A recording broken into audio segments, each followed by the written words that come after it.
Hello, lovely people. I wanted to call this video something very posh, like high frequency transducers or something, but then I decided tweeters. Tweeters are gonna be fine enough.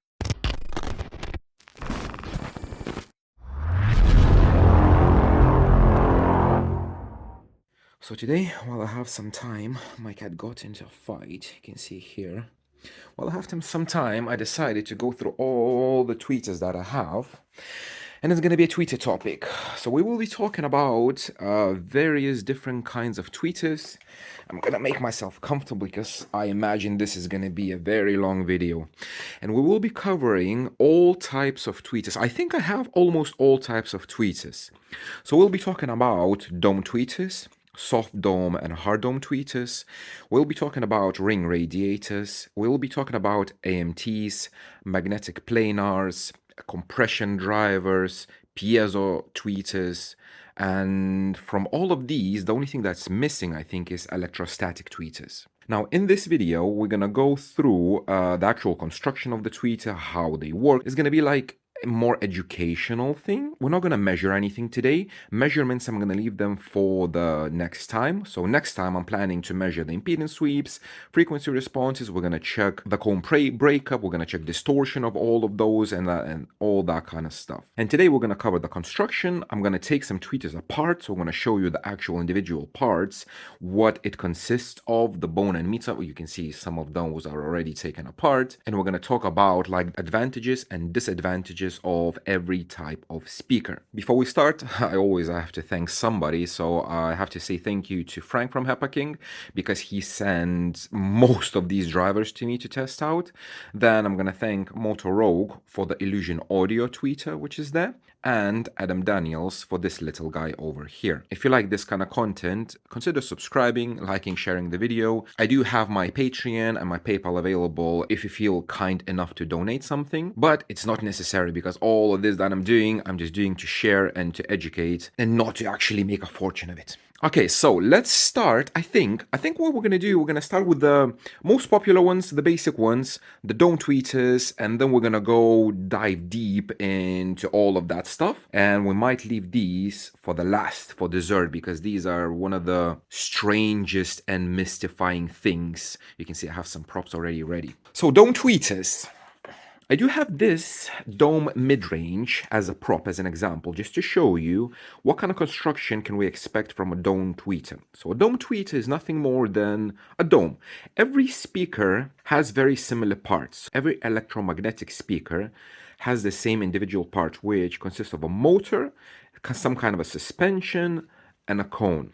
So the motor, in some cases, it can be ferrite magnet, such as this one, and in some cases, it can be neodymium magnet, which is going to be much smaller. Now, the suspension, this mid-range has a spider, you can see there. Tweeters don't really have spiders. Tweeters have only, I don't want to call it a surround, but something like a surround. And then you have a shape of a tweeter. In this case, is something similar to a dome. So this, as I mentioned, is a dome mid-range. And all of these are dome tweeters. So dome tweeters are characterized by the actual shape of the cone, which is a shape of a dome. So like this. Now, why dome, you ask? Why not a flat panel? Because dome, especially if you make it from a hard material, it is stiff. It doesn't break. Because if you have a flat panel, just like a sheet of paper is very prone to flexing in all directions if you don't have any kind of support. And a dome, it kind of supports itself like a triangle, so it doesn't really break down under pressure. However, every dome, every material does break down eventually when you stress it enough. And domes, since they're like symmetrical all the way around, they offer very good dispersion. So basically all the way around, however you're going to put it, a dome is going to have identical dispersion no matter the orientation of the tweeter, which is great because this is exactly what we want. When we want a speaker, we want it to radiate in all directions equally. So we would have the reflections coming from all the sides kind of the same. Now we will be talking about those square things that have different dispersion characteristics. Now I did take one tweeter apart, which is this one. I'm going to show you. So tweeter consists of a faceplate. It's just a normal aluminum faceplate with a grill. And then we have the tweeter cone and the kind of surround, if you will, in one assembly. So let's zoom in and let's inspect a little bit closer. So we have, this is a voice coil. So yes, tweeters have typical normal voice coils as any other speaker, as subwoofer.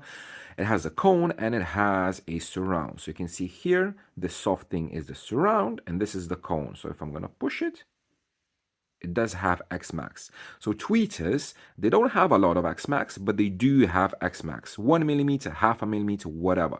But you can see if I push it very gently, it does have some Xmax. And apart from this, we have this, which is the actual motor structure. So you can see there's a pole, there's a copper shorting ring. So shorting ring, you can read about them, but what they do is they lower the inductance of the driver and at the same time extends the high frequency response and lowers the distortion. So all speakers, even mid-ranges, even the subwoofers like the new One Audio IB subwoofers, they do have shorting rings just to bring that inductance down and have a better performing driver. Now with the shorting rings, the problem is that they do add an extra step in the manufacturing process. It is copper and it is an extra part. So they do tend to be a bit more expensive, like the drivers with shorting rings compared without shorting rings. But they do add a lot of benefit. And any driver that has a shorting ring ideally should be superior to a driver that doesn't. Now, some of these tweeters do have shorting rings, some of them don't. This is just so happens it has. So this particular driver that I took apart is a Chinese, what is claimed to be beryllium. So beryllium is supposed to be a toxic material. I don't know. Like I have a full video about beryllium tweeters and a lot of people argue that it's not actual real beryllium, it's just coated. I don't know. So I cannot actually really tell, but that's beryllium tweeter. And inside you can see those little slugs. Those are neodymium slugs. It's like a motor. So you could have one or two big rings made of ferrite, just like that. Then you can have the neodymium slugs on the outside and the pole inside, or you can have sometimes, I believe this one is going to be the construction, I cannot take it apart, where you have the actual neodymium motor inside here. But in general, just to summarize, all of these tweeters have kind of the same construction. Now, pro audio tweeters, like the horns and stuff, they do have replaceable diaphragms. So you can literally buy like this part. Some tweeters as well, maybe the SB acoustics, maybe ScanSpeaks, I'm not sure. You can literally buy this. If you smoke a tweeter, you can buy this as a replacement part and just put it in. And you can have a tweeter that is fully functional. So you can have, you see these two tabs, they kind of align. And you can put this one, there we go. It took me a second to align it. So you align it and yeah, just screw it in and you have a fully functional, normal tweeter just like that. So let's talk about materials of the domes. There are what's called soft dome tweeters and hard dome tweeters. So for that example, let's take this one. This is a Chinese tweeter, no name. I don't know what it's made of. Probably ceramic or something, I'm not sure.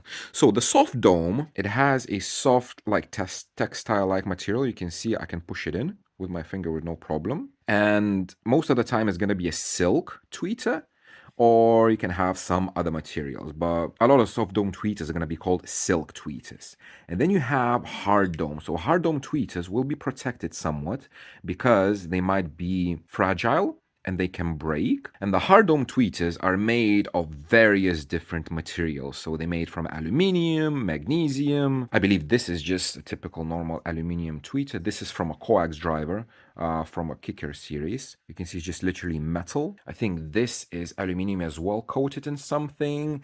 Then which one? This one's supposed to be ceramic. So ceramic is very tough and hard, and this supposed to be beryllium. So why those different materials? As I mentioned, cone as a shape has some kind of a breakup frequency. So the higher the cone frequency, when the cone moves, it kind of loses the composure. And depending on the material, that breakup, it can be very harsh or very mellow. So we're going to see that in the frequency response when we're going to take it. And the frequency at which the breakup is happening will depend on the material. So in theory, the more stiff the material is, the higher in frequency that breakup is going to happen. So when you have a tweeter playing up to 20K, even if we hear up to like 16, 17K, you want the cone breakup to be as high as possible. So for ceramics, for aluminum, it could be like 18, 19 kilohertz. For beryllium and others, it could be probably above 20 kilohertz, like 30, 40 kilohertz.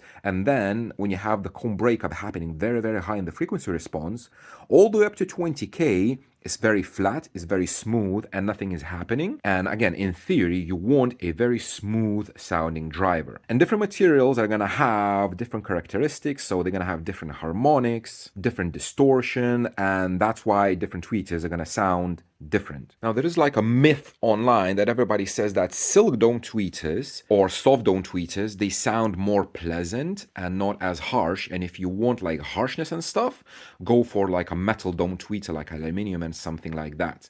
So it could be explained maybe by harmonics. Maybe the metal dome tweeters and hard dome tweeters in general have more higher order harmonics that can sound a bit on the harsh or like the bright side. And silk and soft dome, they might have like dominant second harmonic, and that sounds more pleasant and not as harsh. Maybe we're gonna take the measurements, we're gonna have a look at the distortion measurements, and we're gonna look at the dominant harmonics for soft dome and hard dome tweeters. As well, let's talk about size, because you can see that tweeters are very different sizes. I'm gonna remove this. So you can have something like this or something like this, and very, very small. So like these, they're optimized to be like in a very small place. These are car audio drivers dedicated. So this is an Illusion Audio from one of the sets, and you can see it fits literally anywhere. However, this one and this one, they do have almost the same size cone. I think this one is a little bit smaller. I think it's similar to this one, the ceramic one. The magnets are strong, and this is kind of the same, yeah, almost the same size. So these big drivers, they're kind of home audio drivers. They're not as compact because you don't need the driver to be compact when you're going to put it in a bookshelf speaker. They do have massive face plates. Some people use these in cars as well. You can use them, it's not a problem. It's just, it takes a lot of space. But if you want to hide something in like a door panel or in a sill, you need something very, very small, something like this. Now, home audio companies such as like Peerless, ScanSpeak, SB Acoustics, they do make small little drivers like these where you can hide them in literally anywhere. Now, the downside of these is going to be probably power handling, because thermal power handling, it's all how much your motor can absorb. And you can imagine this motor can absorb a lot of heat compared to something like this. However, the main thing is going to be probably the coil that can melt before the actual thermal limit is going to be reached. But performance-wise, if a tweeter is designed and made correctly, there shouldn't be a lot of difference between like home and car audio tweeters. Now, these, the bigger ones, they will play much lower if we're talking about the frequency range. NFS of a tweeter will depend obviously on how big is the diaphragm, how much space is behind it. Like some of these have rear chambers that are tuned to specific frequency, like ported tweeters, and they will play low or high depending on that. Now, home audio tweeters such as these have an FS of very, very low, like 750 hertz, 800 hertz, like below 1K. Car audio tweeters, on the other hand, like these, they will have their FS probably like 2K, 1.5K. This is probably like 3K or something, 3.5K. The smaller tweeters, they're not gonna be able to play as low. In home audio, a low playing tweeter is kind of necessary, especially if you pair it with a 6.5. So the 6.5 doesn't play that high, so you need a low playing tweeter. In car audio, when we use mid ranges that play all the way up to like 5, 6, 7, 10K, you don't really need a low playing tweeter, unless obviously there's like different reasons. But car audio tweeters tend to have a higher FS and don't play as low. Okay, so enough about domes. Let's talk about these. These are what is called a ring radiator. Now, this one, the Alpine Status AHDZ, I'm not sure if it's a ring radiator or if it's like a wideband, because what it does have, it has a carbon fiber cone you can see inside over there, and you can see something similar to a surround and a face plug. So I'm not sure, in all the promotional material and in the website, it does say that it's a ring radiator, but to me, it's more of a very small wideband that is optimized with a rear chamber. I'm not sure, but a ring radiator is something like this. So as I mentioned with the cones, the main issue with the cone driver is that the cone has a breakup frequency, and that breakup frequency has a massive peak somewhere in the frequency range. To avoid that, you can have something like this, which is a ring radiator. You can see this in the middle, it's fixed to a certain point, and then you have like a ring that radiates, hence the ring radiators. And ring radiators don't have a prominent cone breakup. That's why these are much, much smoother. Now, obviously, they do come with their drawbacks. It's mainly the size, because ring radiators have to be a bit bigger. You can imagine like this and this. The cone is kind of the same size, but the tweeter itself, you can see it's massive compared to that. Now, this is another example of a ring radiator with a ferrite magnet. So this is a cheap Chinese driver, like 20 pounds something. It doesn't perform good at all, but I just want to show you as an example. And this one has a metal face plug. So the face plug, it helps with the very, very high frequencies, because basically at high frequencies, what happens is you have sound coming from this side, basically from all the sides. But if you take 2 points, sound coming from this and this side, they can interfere with each other. And what the face plug does, it kind of breaks that interference, and you have in theory, again, and maybe in practice, a better high frequency response with less cancellations caused by the ring being so big and acting like almost as a cone. So you can see these are exactly the same things, it's just this one has that face plug and this one doesn't. This one, the specific driver is SB Acoustics SB29, which is probably my favorite driver. A lot of people use it, and it's a budget gem. It costs like 40-50 pounds, like I don't know, $50-$60 or whatever. And this can play very low. It can play down to 2 kilohertz probably, and it has very low distortion. It plays very loud. It's an amazing driver. And as I mentioned, the main benefit of a ring radiator is that it doesn't have a cone breakup as the cone drivers have. Now, obviously, a smaller driver with a Neo motor is going to be more compact than this, and is going to cost a bit more, because ferrite is very cheap. But in cars like ferrite tweeters, I don't know, would you be putting this one somewhere inside? No, you're going to choose this one, a little baby one. Now, this little thing that Adam sent me, this is a VIFA or Peerless driver. And this looks like a combination between like a normal dome and a ring radiator, because it has this dome that it's not fixed in the center, and it has a ring as well. So maybe it's a combination of both. I'm not sure, but it's a very interesting looking driver. It is cheap. It's like, I think it's like 40 pounds or something. But you can see like different combinations between different drivers implementing different technologies. So we covered two of the main biggest selection of tweeters, which is like dome and ring radiators. Now let's jump to this side. And on this side, we have something very different. A few months ago on Facebook, I made a post asking people to recommend the worst sounding tweeter, because I wanted to see the distortion and everything and how it compares to like good and proper tweeters. And vast majority of people were recommending these. So these are Power Acoustic NB18. So there's like different versions, but these Power Acoustic tweeters, they're super cheap, like 20 pounds brand new. You can still find them on eBay. And these are piezo tweeters. So piezo tweeter is working in a totally different way than electromagnetic, because it doesn't have a magnet. It's very difficult to show on this one. I took one apart, so this is the whole construction, and I took one apart. And in this one, you don't really see anything because all the construction is kind of covered inside. We can see a cap, probably just not to blow it, like a safety precaution. And I don't know what's inside because you cannot really see. So for a piezo tweeter, I have a different example, which is this one. So this is a compression driver from Image Dynamics. CD1E. So I have these horns, and this is a piezo tweeter as well. So just for a piezo construction, I'm going to show you the compression driver, and then we're going to talk about compression drivers in general. So this is the actual element. If you take it apart and you have something like this, you have like a paper cone or something, but this at the bottom is the actual piezo element. So piezo element works in a way that there are some materials, if you remember from your physics class in high school or in school, that if you apply pressure to a material, it generates a certain voltage at the terminals.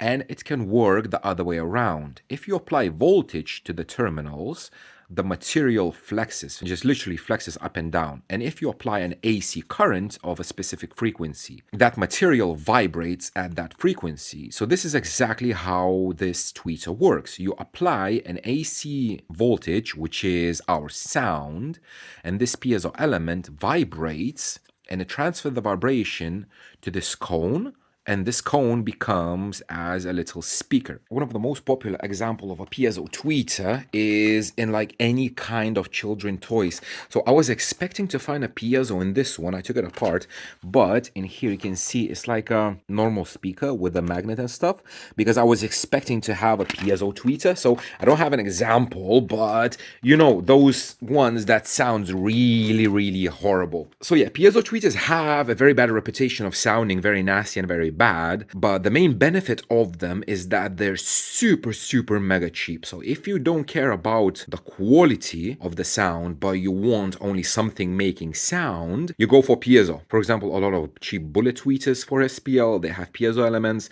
They don't sound nice, but they're very, very cheap and they make a lot of noise. So these are piezo, and let's jump to the compression drivers. So compression drivers, so this is a piezo compression driver, and this is like a normal compression driver.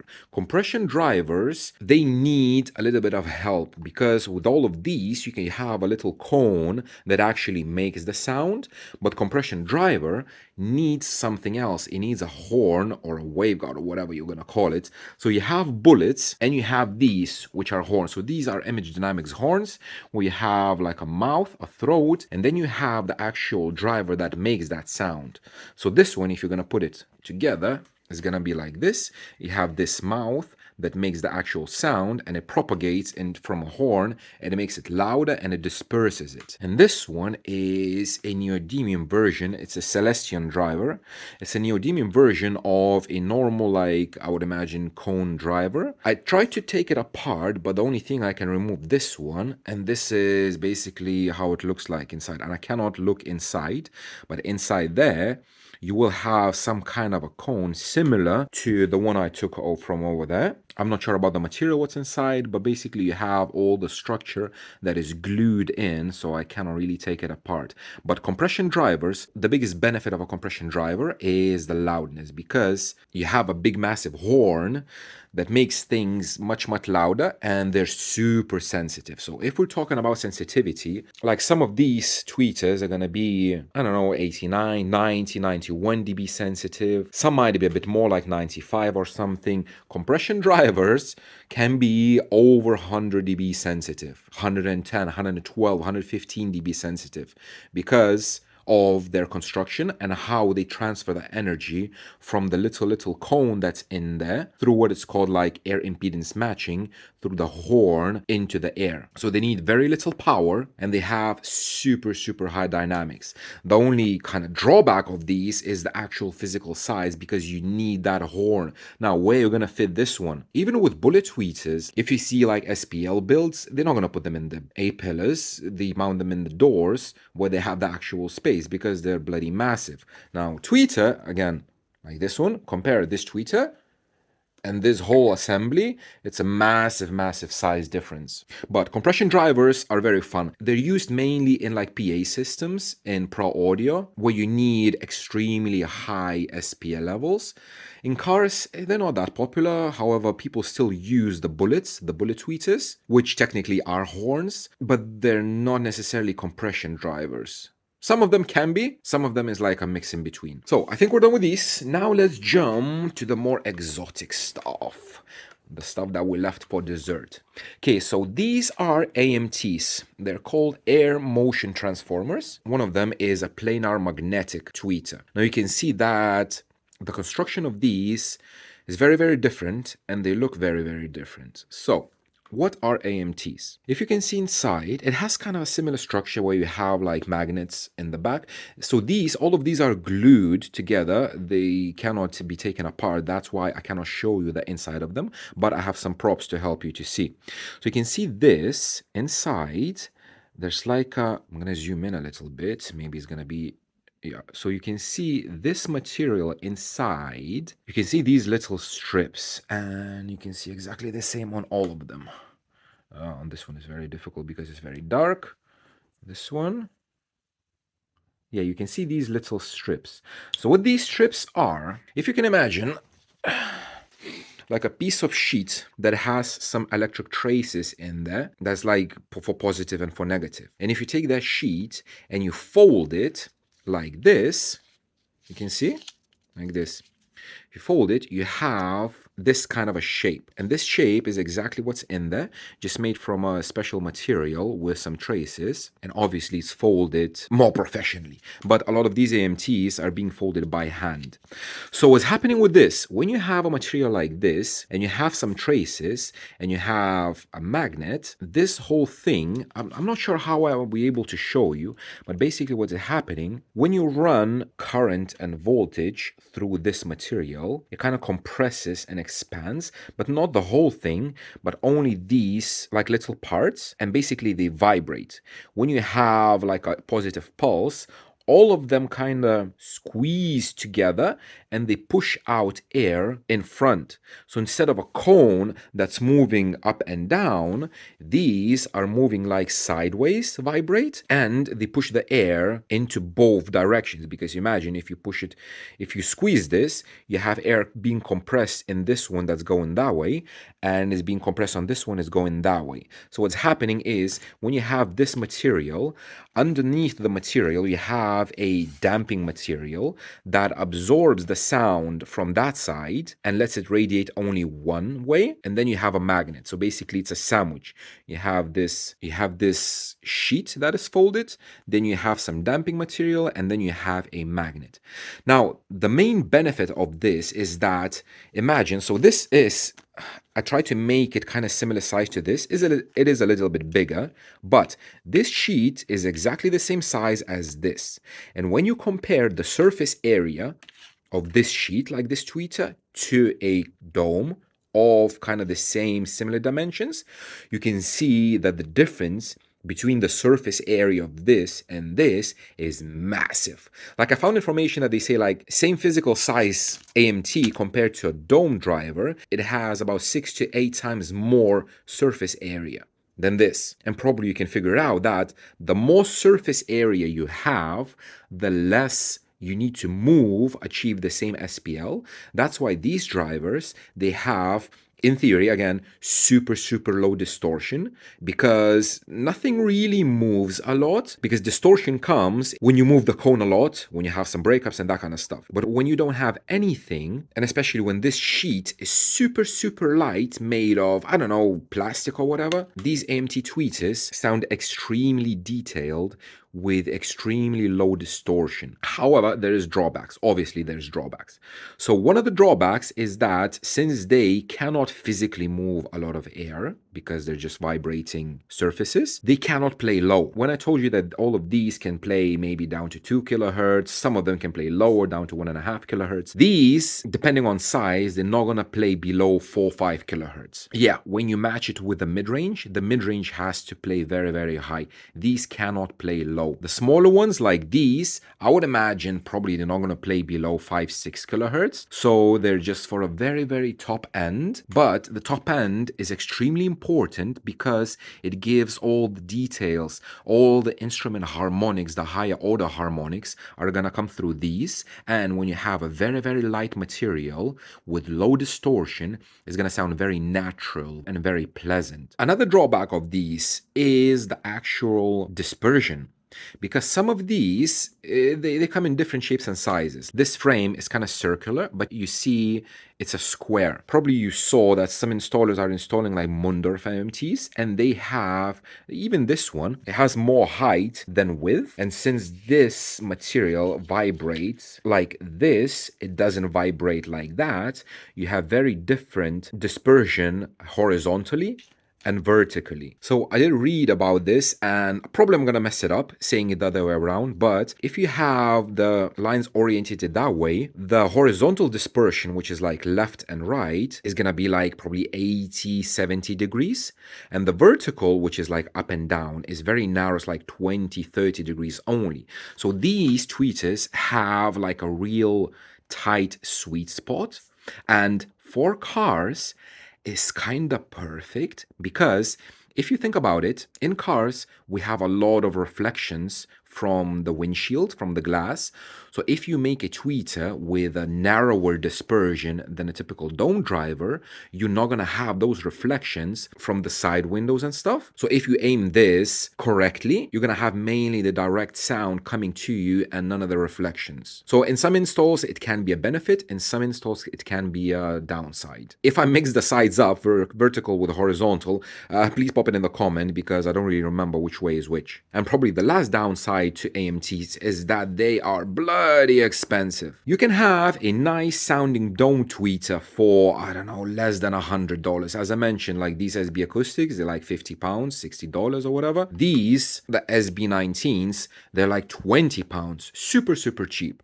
However, AMTs, if you look at brand names like Mundorf and stuff, they're gonna run you for like $300, $400, $500 or pounds for a driver or a pair, I'm not sure, but they're very, very expensive. Now, these that I have here, they're kind of knockoffs from China. These supposed to be like Dayton knockoffs, and they cost cheap, like 20, 30 pounds for a pair of drivers. And I will be testing them just to see how they perform. And it would be very nice to actually buy some actual genuine Daytons just to compare them and see if these Chinese knockoffs perform as good as the actual good product. But yeah, AMTs are expensive. And the last one is planar magnetic, which is this. So this is a very thin film suspended between like magnetic fields. And when you have a film that is extremely thin and extremely light, reproducing high frequencies, you're going to have, again, a very, very detailed sound. But these, with the downsides, yeah, I haven't seen anyone using them in car audio just because the actual film material is extremely fragile and you can really mess it up by like pushing on it and stuff. So I don't know, to me it looks like very unpractical driver. However, I want to test this as well just to see how low it plays, was it distortion, that kind of stuff. But yeah, we have these as well. So I cannot say a lot about them. I didn't really do a lot of research on them just because they're very, very not popular, similar to like horns and stuff in cars now. They're not popular at all. Nobody's using them. I haven't seen a single car with planar magnetic tweeters. However, now the AMTs are becoming more and more popular. So yeah, I think I covered all the tweeters that I have. I think I mentioned everything that I wanted to mention. If I missed something, please comment below. If you have any questions, again, please comment below. And sometime in the future, I'm not sure exactly when, I will be actually testing these tweeters. So by testing them, measuring the frequency response, mostly it's going to be probably near field response because I want to see the cone breakup, how it differentiates between the tweeters. Because the frequency response from like 1 meter away, it will depend on the baffle, it will depend on the room and that kind of stuff. And my channel is focusing more on car audio. In cars, we don't have flat panels. We don't have a big baffle. We have A-pillars, we have sills, we have doors, and the actual tweeter response in the car is nothing like you would have on a normal flat baffle. So for my specific purpose, I think it's pointless to test any of these on a baffle, and I will take only near field response measurements. Then we're going to have a look at the impedance graphs, and the most important thing, we will be looking at the distortion of these, because if everybody says that these power acoustics sound the worst, we're going to see if they do. Probably going to have the highest distortion at certain levels. I did measure these, the compression drivers, they're already measured. If you have a look at my channel, look for horns, and you're going to find the measurements of those piezo, and you're going to find the measurements of these compression drivers with this horn. So I'm just going to take the data from that and add to all of these. I did measure some of these as well. I did measure these Chinese beryllium tweeters, but now I'm going to do like a comprehensive video where we're going to compare the near field response and the distortion of dome, ring radiators, AMTs, though planar magnetic. Maybe I'm going to add these as well. But yeah, it's been a long video, so thank you very much for sticking till the end, and I will see you in the next one. Are you going to say bye? Oh no, he's sleeping. Yeah. Bye, guys. I'll see you next week.